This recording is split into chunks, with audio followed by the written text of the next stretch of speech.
여러분, 오늘 본문의 말씀의 제목을요, 예수님이 미쳤다 하고 이렇게 퀘스천 마크 이렇게 정했는데,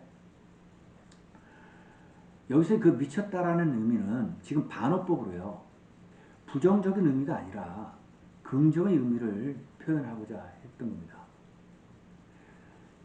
여러분, 예를 든다면 이 미쳤다는 의미가 부정적으로 쓰일 때는 뭐 돈에 미쳤다, 권력에 미쳤다, 술에 미쳤다, 노래에 미쳤다 이렇게 중독의 의미를 가지고 있지만, 이걸 긍정적으로 표현할 때는 어떤 일이나 상황을 놓고요, 아주 열정적으로 열심히 일할 때, 최선을 다할 때, 그럴 때도 미쳤다라는 표현을 쓸 수 있다는 겁니다.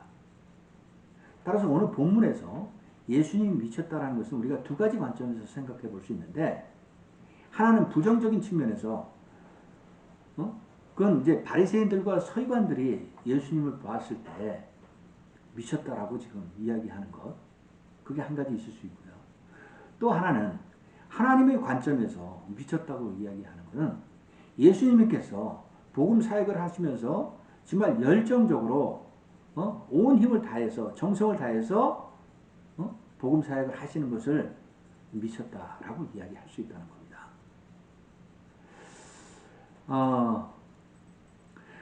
사도 바울은요, 사도행전 26장 24절에 보면 로마의 총독인 베스도 앞에 나아갔을 때 그 베스도 총독이 뭐라고 이야기하냐면, 사도 바울 보고 내가 미쳤도다 라고 이야기를 하고 있어요. 그래서 이 베스도 총독이 여기서 미쳤다는 의미도 사도 바울이 어떠한 상황을 보고 이야기한 거냐면, 바울이 복음 사역을 하는데 최선을 다해서 열정적으로 한다는 겁니다. 그리고 바울은 평범한 사람들과 다르다는 거예요. 뭔가 비범한 그러한 모습을 보여주고 있다는 겁니다. 그리고 또 바울 자신은요, 고린도후서 5장 13절에서 뭐라고 기록하고 있냐면, 우리가 미쳤어도 하나님을 위해서 미쳤다라고 이야기를 하고 있어요. 그러니까 바울 자신을 이야기할 때 나는 오직 하나님만을 사랑하고 예수 그리스도의 복음 전도자로서의 내 삶은, 그러니까 내가 목숨까지 내놓더라도 자신은 그리스도의 삶을 하겠다라고 지금 열정적인 모습을 보여주고 있다는 겁니다. 따라서 오늘 본문에서 궁극적으로 이야기하고자 하는 미쳤다는 의미는 어떤 일을 하는 데에서 열정적으로 최선을 다하는 것을 미쳤다고 이야기한다라는 것을 먼저 말씀을 드립니다. 자, 그러면 오늘 본문을 우리가 함께 보겠는데요. 먼저 여러분, 저는 이런 생각을 한번 해봤어요. 우리도 올해 새해가 됐잖아요. 한번 예수님한테 미쳐보면 어떨까, 이런 생각을 한번 해봤어요. 그래서 정말 진정한 그리스도인으로 올 한 해를 새롭게 거듭나는 해로 살아보면 어떻겠나 라는 생각을 하면서, 만약에 우리가 나중에 이 세상을 떠날 때 우리 자신들이 각자의 묘비에 이런 어떤 나름대로의 브랜드 슬로건, 예수 광인, 예수 열정, 예수 인생, 뭐 이러한 슬로건을 묘비에 남기고 가는 것은 어떨까? 하나님이 기뻐하시지 않을까? 이런 생각도 해봤습니다. 자, 오늘 본문에서 보면요, 전체적인 구성이 지금 20절, 21절이 도입 부분이에요. 오늘 본문을 시작하는 서론 부분인데, 이 도입 부분에서요, 다이렉트로 31절로 가도 전혀 문제가 없다는 겁니다. 왜냐하면 21절에 등장하고 있는 예수의 친족들, 그들이요, 31절에서도 그대로 또 등장하고 있다는 겁니다. 그래서 31절에서 예수님의 어머니와 동생들이 등장을 하는데, 이렇게 자연적인 흐름으로 봐서도 전혀 문제가 되지 않는다는 거예요. 그래서 원래는 마가가 21절에서 31절로 이어지는 본문에다가 오늘 22절부터 30절까지 내용을 중간에 삽입을 시킨 거예요. 끼워 넣기를 한 겁니다. 그럼 왜 마가는 이렇게 끼워 넣기를 했느냐? 그것은 오늘 20절, 21절에서 예수님 미쳤다라는 주제를 꺼냈잖아요. 그 상황이 22절에서부터 30절까지의 한 상황과 아주 연결이 되고, 그리고 31절에서부터 35절과의 상황도 연결이 된다는 거예요. 그래서 이 두 가지의 상황을 강조하기 위해서 마가는 이렇게 중간에다가 끼워 넣는 그런 어떤 문맥적인 구조를 취했다는 겁니다. 이것을 학자들은 뭐 샌드위치 구조다 이렇게 이야기를 하는데요. 끼워 넣었다 해서 하여튼 오늘 본문을 마가는 굉장히 두 가지 상황에서 자연스럽게 연결시키면서 강조하고 있다라는 것을 말씀을 드립니다. 자, 20절, 21절 보세요. 제가 읽겠습니다. 집에 들어가시니 무리가 다시 모임으로 식사할 겨를도 없는지라. 예수의 친족들이 듣고 그를 붙들러 나오니 이는 그가 미쳤다 함이라. 지금 어떤 상황이냐면요. 예수님께서 복음 사역을 하시고 집으로 돌아가신 겁니다. 근데 지금 많은 사람들, 무리들이 예수님을 또 따라온 거예요. 그 집까지 따라온 겁니다. 그래서 집에 그 무리들이 다시 모인 거예요. 그런데 우리가 지난 시간에 이 무리들의 특성에 대해서 알아봤잖아요. 무리는 어떤 사람들이었죠? 첫째는 예수님 앞에 스스로 나온 자. 그 두 번째는 그들은 예수님 앞에 분명한 목적을 가지고 나온 병자들이었어요. 그러니까 병을 고치기 위해서 예수님 앞에 나온 사람들입니다.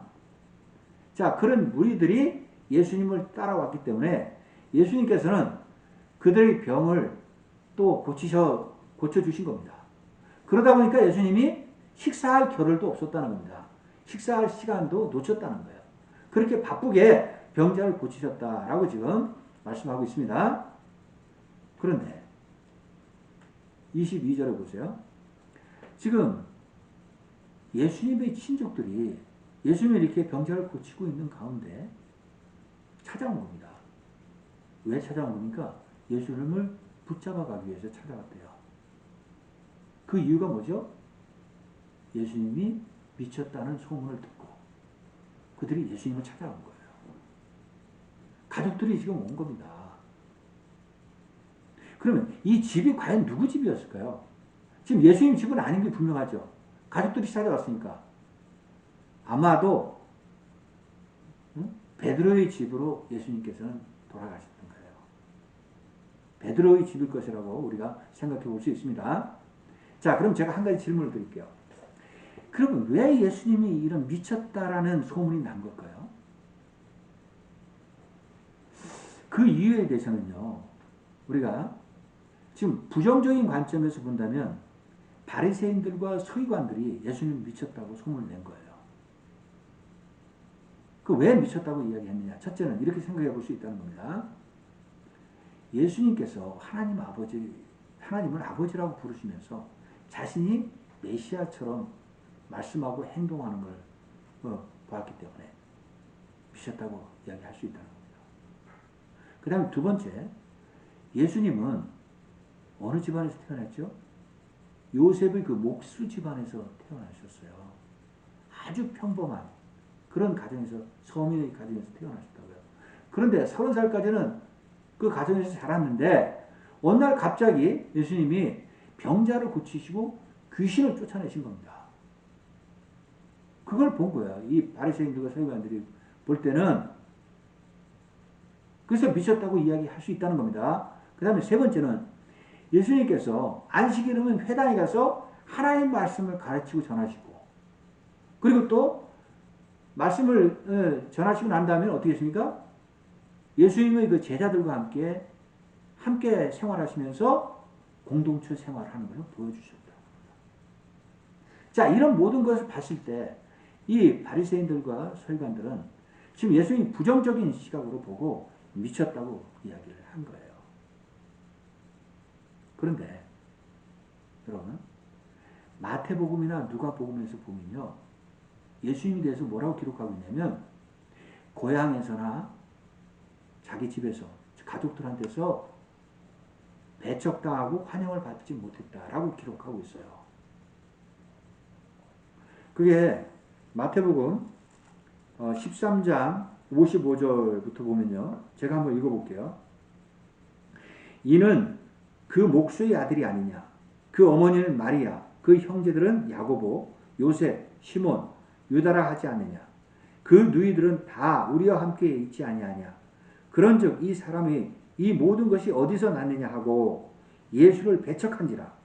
예수께서 그들에게 말씀하시되 선지자가 자기 고향과 자기 집 위에서는 존경을 받지 않음이 없느니라 하시고 그들이 믿지 않음으로 말미암아 거기서 많은 능력을 행하지 아니하시니라. 여러분 분명히 여기서 뭐라고 기록하고 있냐면요.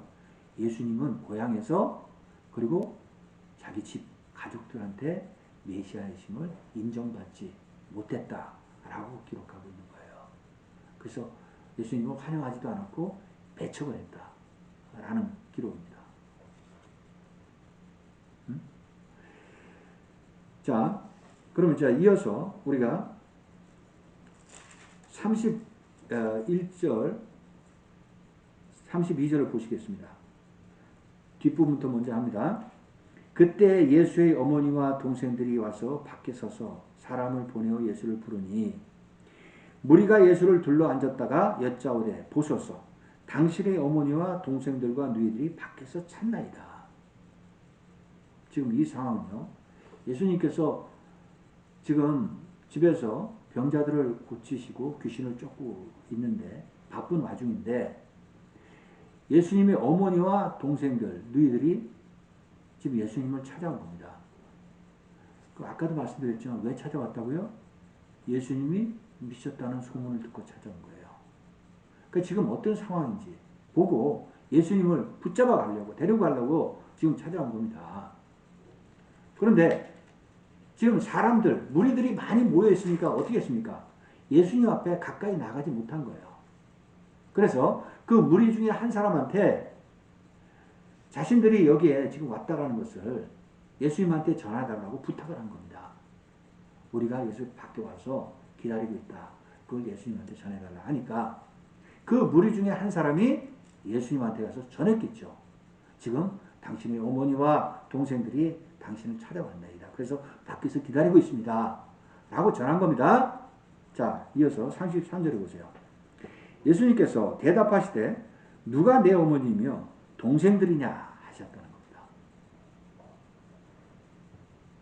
자, 이 말씀을요. 그대로 해석하면 이게 반어법으로 지금 예수님께서 반문을 하고 계세요.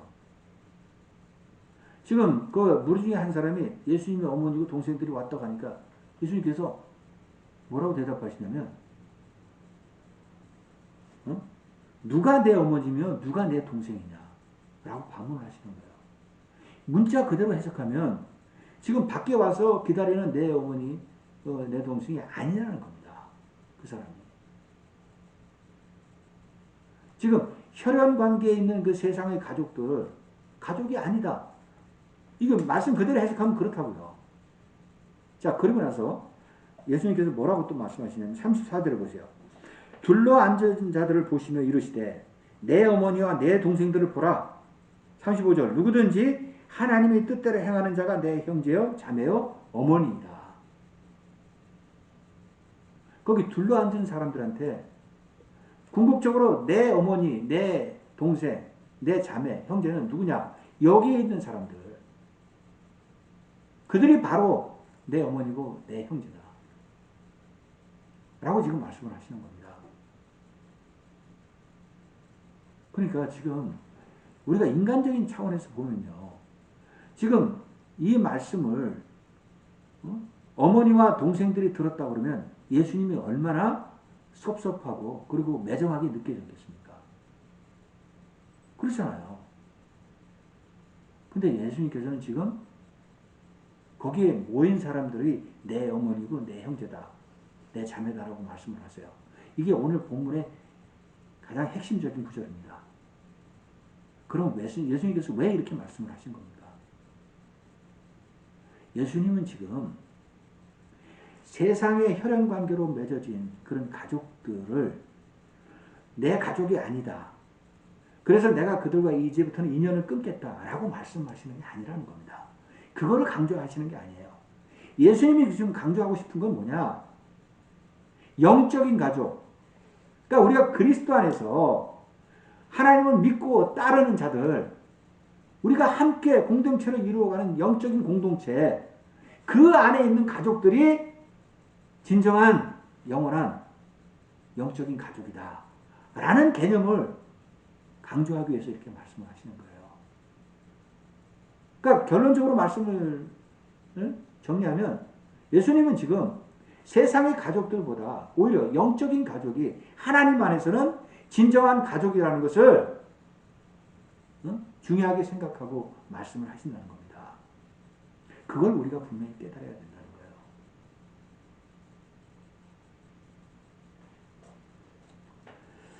사랑하는 여러분, 이 가족이라는 지금 단어가 나왔기 때문에 제가 한 말씀을 드리자면, 가족은 세상에서 정의한다면 뭡니까? 결혼하고 혈연의 관계에서, 그리고 또 때로는 입양함으로 해서 하나의 공동체를 형성하고 살아가는 것, 이게 가족 아닙니까? 근데 최근에 우리에게 정말 너무나 가슴 아픈 사연이 매스컴에서 보도됐어요. 가족이라고 하면 가장 중요한 게 뭐예요? 사랑이잖아요. 그리스도인 가정이든 아니 일반 가정이든 중요한 게 사랑인데, 어떤 사건이냐면 여러분 뉴스를 봐서 잘 아실 거예요. 정인이 사건이에요. 자, 이 한번 생각해 보세요. 이 부모가 그리스도인들이래요. 그래서 이 정인이를 몇 개월에 4개월 때인가 그때 6개월 전인가 입양을 해가지고 지금 정인이가 16개월 됐어요. 근데 얼마나 이 양부모가 정인을 학대하고 잔인하게 폭행을 했으면 이 아이의 뼈마디가 다 골절이 되어 있고요. 그리고 뱃속에 출혈이 돼서 피가 낭자하게 흐르고 있고, 결국은 이 16개월 된 아이가 사망에 이르지 않았습니까? 죽었지 않습니까? 그 저는요, 자, 이 기사를 보고, 야, 정말 인간이 탈을 쓰고 이럴 수가 있냐. 그러려면 왜 아이를 입양을 한 겁니까? 그리고 왜 가족이라는 울타리를 만든 거예요?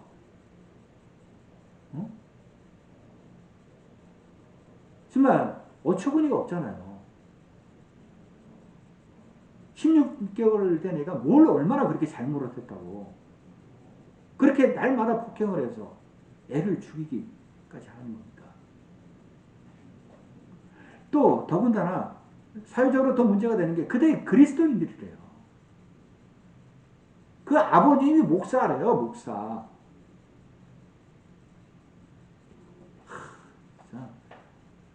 지금 이 단편적인 하나의 예지만 우리 사회가 이렇게 지금 병들어가고 죽어가고 있다는 그런 어떤 사실을 보여주는 거 아닙니까? 이러한 일은 앞으로 절대 일어나서는 안 된다고요.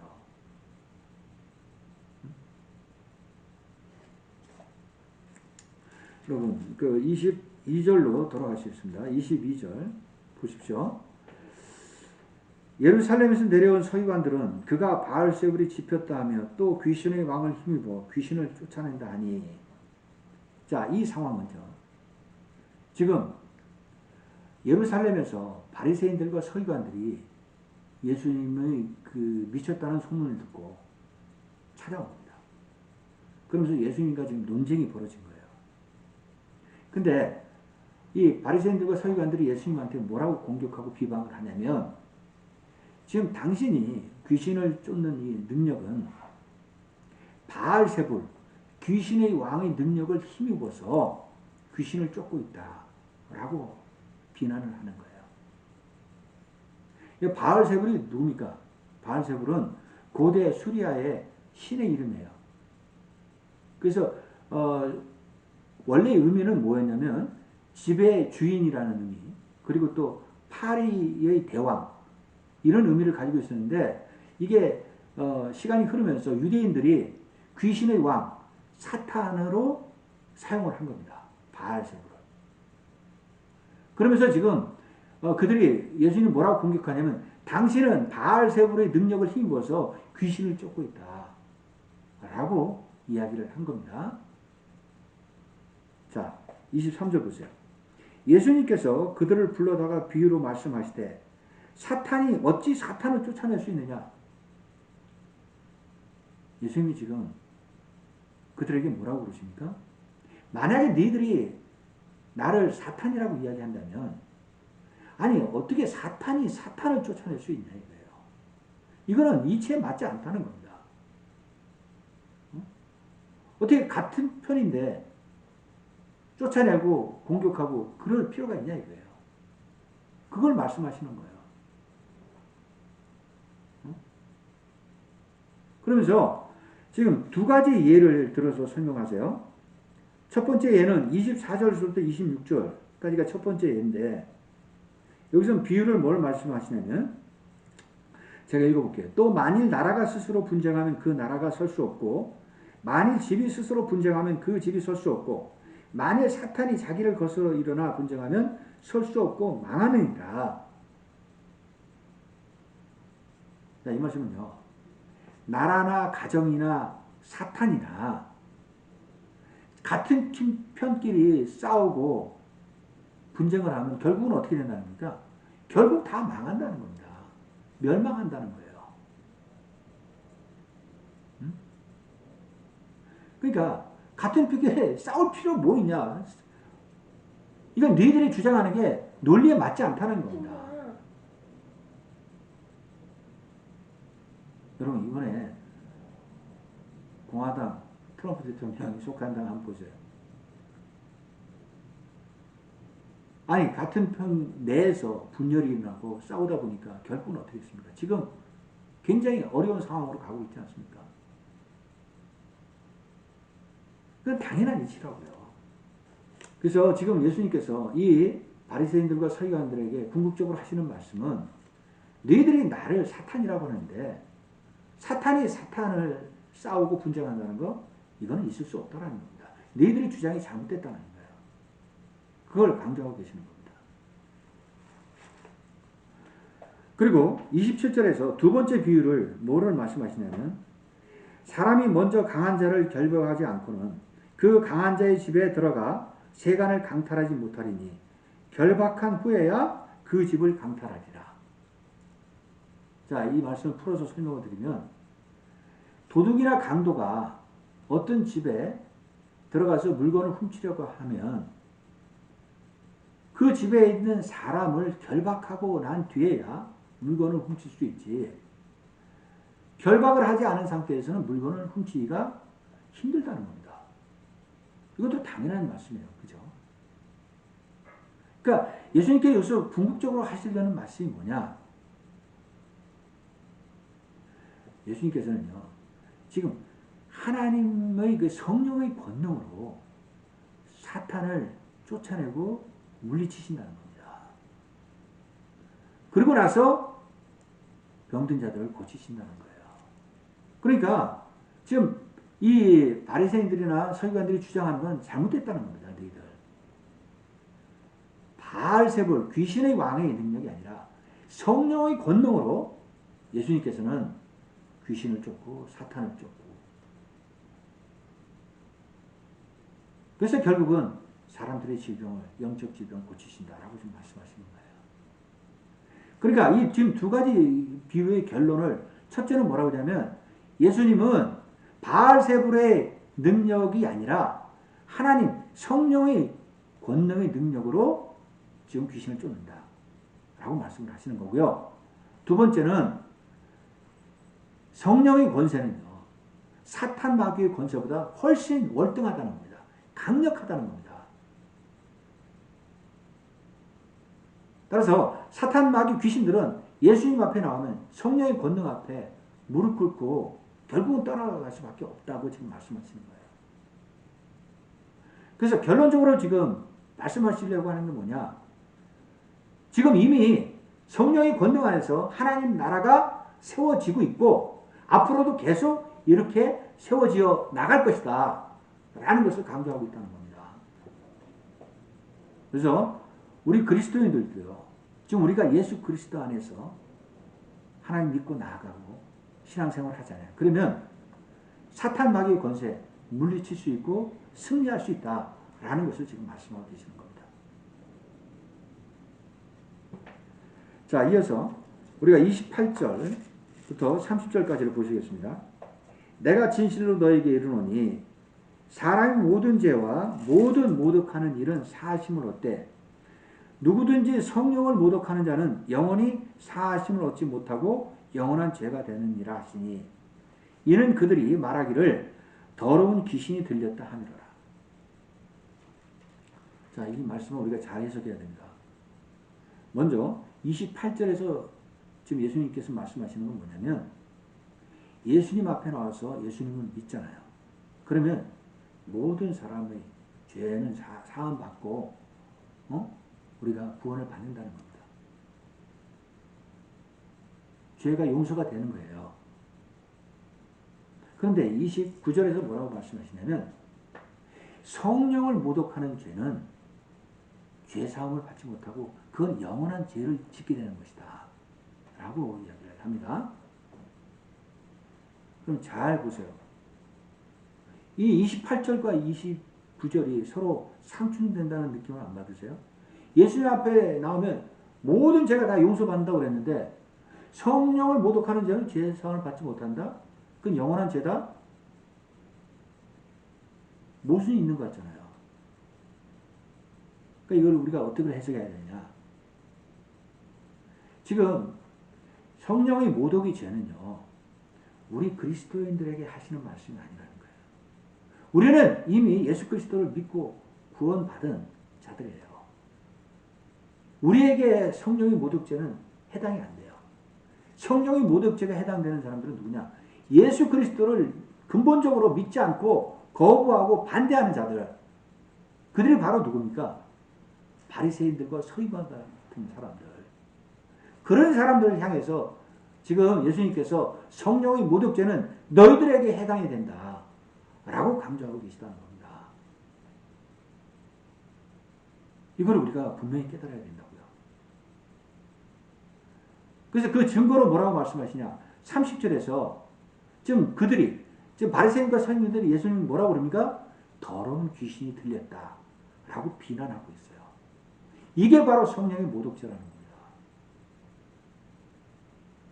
예수님한테 더러운 귀신이 들었다는 겁니다. 이거는 하나님을 신성 모독하는 거예요. 그래서 이러한 성령의 모독죄는 결코 죄사함 받지 못하고 영원한 죄가 될 뿐이다 라고 강조하고 계시는 겁니다. 따라서 오늘 본문의 말씀의 결론을 말씀드리면 예수님이 미쳤다? 그 부정적인 의미에서 미친 뜻이 아니라는 겁니다. 예수님은 지금 정상적이세요. 그리고 하나님 나라의 사역을 위해서 최선을 다하고 열정적으로 지금 복음 사역을 하고 계시다는 겁니다. 그런데 바리새인과 서기관들은 예수님의 이러한 모습을 미쳤다고 부정적으로 보고 있는 거예요. 그러니까 그들은 결코 돌아올 수 없는 강을 계속 넘어가고 있는 겁니다. 그들은 언젠가는 하나님 앞에 심판을 받을 자고 멸망받을 자라는 것을 우리가 오늘 본문에서도 알 수 있다는 거죠. 사랑하는 여러분, 요즘 최근에 모 방송국에서 하는 음악 콘테스트 프로그램이 있는데 싱어게인이라고 보신 분 계실지 모르겠는데 거기에 등장하는 가수가 30호 이승윤이라는 가수가 있어요. 그 이승윤의 그 신분이 어떻게 밝혀졌냐면 여러분 잘 아시는 이재철 목사님의 셋째 아들로 이렇게 밝혀졌는데, 그런데요, 그가 노래를 부르잖아요. 그러면 거기에 참가한 참가자들이나 심사위원들이 그 노래에 대해서 어떻게 평가하냐면 쟤 뭐지? 쟤 정말 미쳤다. 그런데 왜 좋지? 라고 표현을 해요. 걔가 부르면 미쳤다는 겁니다. 근데 제가 봤을 때도 그런 것 같아요. 공감해요. 그 여기서 미쳤다는 의미는 걔가 노래 부르는 스타일이 너무나 색다르고 그리고 좀 획기적이고 지금까지 못했던 그런 모습을 보았기 때문에 그렇다는 겁니다. 새로워요. 그런데 왠지 모르게 좋아요. 들으면. 어떤 심사위원은 마치 서태지와 아이들 같다라고도 이야기를 하던데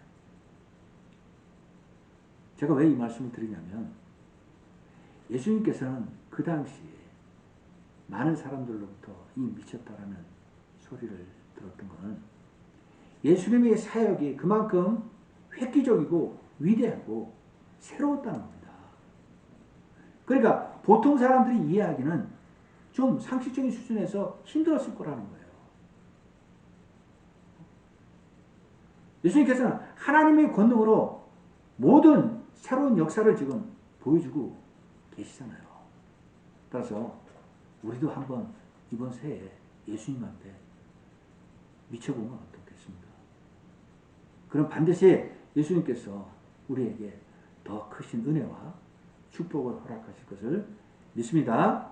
여러분 이번 한 주간도 이 말씀을 가지시고 그리스도 안에서 승리하는 삶을 사시기를 간절히 축원드리겠습니다.